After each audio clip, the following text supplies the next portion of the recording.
Hello good afternoon everyone. आज चाहिँ हामी मेरो वाइफ र म यो सहिद मार्ग आउँदै 9 बजे स्कुल आउँदै तल तल सेउती खोला आउँदै हामी चाहिँ पानबारी आउँदै शक्तिशाली आउँदै पर उयोमा जाँदैछौँ ल गाइजहरू।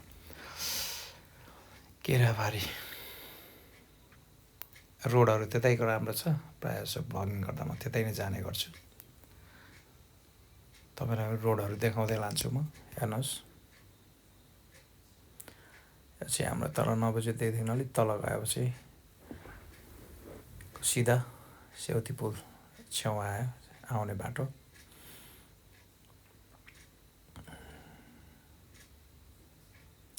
जाँदैछौँ। यो साइडमा चाहिँ सेकुवा कर्नर पनि छ, तपाईँहरू आउनु होला भिजिट गर्न। लेफ्ट साइडमा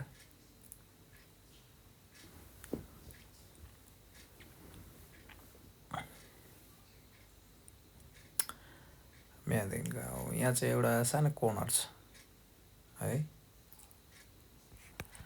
यो कर्नरदेखि चाहिँ अलिकति पछि छ, तर नराम्रो बाटो छ। उबाट खाबाट अलिकति सप्ले भनौँ न, कस्तो भनौँ, उबाट पन्ज्याङ त्यस्तै होला बाटो सायद। गडागुडुक ज्यादा छ है। त्यो टक्क कट्ने बित्तिकै गडागुडुक टक्क कट्ने बित्तिकै चाहिँ पुल आउँछ यसरी। यहाँदेखि उताको पुलदेखि पारिपट्टिको बाटो चाहिँ सलिड छ है गाइजहरू। त रेस लाउने टाइपको छ, तर रेस नलाउनु होला तपाईँहरू चाहिँ। त्यो बाटो देख्दा त्यस्तै कुदाउँ लाग्छ, तर नकुदाउनु होला।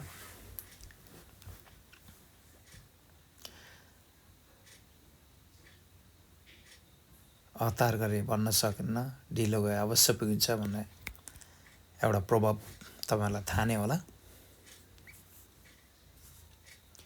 अब चाहिँ हामी माथि केराबारीदेखि यताको पुलदेखि चाहिँ माथि चढ्यौँ।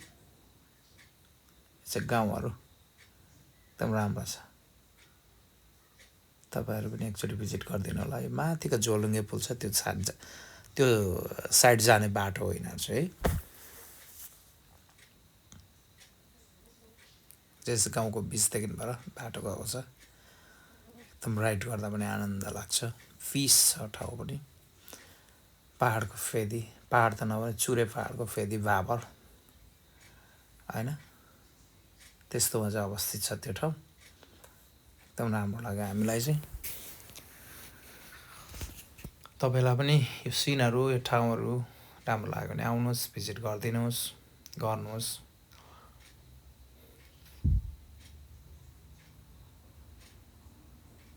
एकदम क्या ठाउँ पनि अब स्लोप भएर होला, एकदम राम्रो देख्ने। यहाँदेखि तल हेर्दा एकदम राम्रो देख्ने, केराबारीहरू जम्मै तल जस्तो देखिने है। पुलहरू, रोड हेर्नु न गाइस कति राम्रो छ। रोडको वरिपरिको साइडको हरियाली हेर्नुहोस् तपाईँहरूले, खोलाको बोटहरू, यो ब्याम्बोको उयोहरू, ब्याम्बोको बिचदेखि लागेको बाटोहरू हेर्नुहोस् त कति रमाइलो छ। ल एकचोटि चाहिँ भिजिट गरिदिनुहोस्, तपाईँ गरिदिनु होला है। तपाईँहरूले पनि यो ठाउँलाई माया गरिदिनु होला, भिजिट गरिदिनु होला। हामीलाई चाहिँ साँच्चै राम्रो लाग्यो। तपाईँहरू पनि आएर एकचोटि नै कस्तो लाग्छ प्रतिक्रिया छोडिदिनु होला, कमेन्ट गरिदिनु होला। तपाईँलाई मेरो भिडियोहरू कस्तो लाग्यो, ठाउँहरू जसको पुरै पिच ट्रेड रोड कालीपत्रे पनि पुरै छ, तर हामी चाहिँ यता पुलको साइडदेखि माथिदेखि निस्केको हुनाले चाहिँ अब समयहरू चाहिँ कस्तो भेटिन्छ भन्दा तपाईँको अलिकति ट्रेड नोड नभएको अनि कालोपत्रे नभएको, प्लस के भन्छ त्यसलाई चाहिँ ग्राभलिङ पनि त्यस्तो खराब छैन, एकदम राम्रै टाइपको ग्राभलिङहरू भेटिन्छ है। तर त्यो पनि धेरै चाहिँ छैन, ठिक्क थोरै त्यसपछि पिच आइहाल्छ, त्यस्तो टाइपकोहरू छ। सायद पानीले बगाएर हो कि होइन, पानीले त बगाएर नहुनु, यो ठाउँ चाहिँ पिचै नभएको रहेछ यतादेखि जाँदा चाहिँ। तर उता दाहाल चोकदेखि आउँदा चाहिँ तपाईँहरू सिधै पिच ल हामी चाहिँ देखाउँदैछौँ है तपाईँहरू।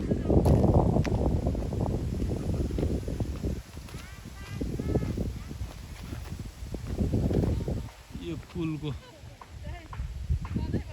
एन्टिलाइटबाट देखेन होला यो पुलको चाहिँ यसरी बनाएको रहेछ होइन यो चाहिँ सिन्दुरे भन्दो रहेछ है गाइज यो ठाउँमा चाहिँ सिन्दुरे बाटो चाहिँ यस्तो छ छाप्दै रहेछ होइन स्कुटी चाहिँ हामीले माथि रोकेर आएको छौँ ल अलिक छिटो आऊ है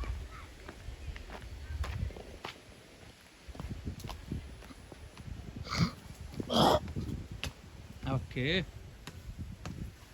बाटो जस्तो भिरको बिचमा राम्रो चाहिँ राम्रो तर यो अझै तपाईँको उयो गर्नु बाँकी रहेछ यसलाई चाहिँ ट्रेड रोड बनाउनु बाँकी रहेछ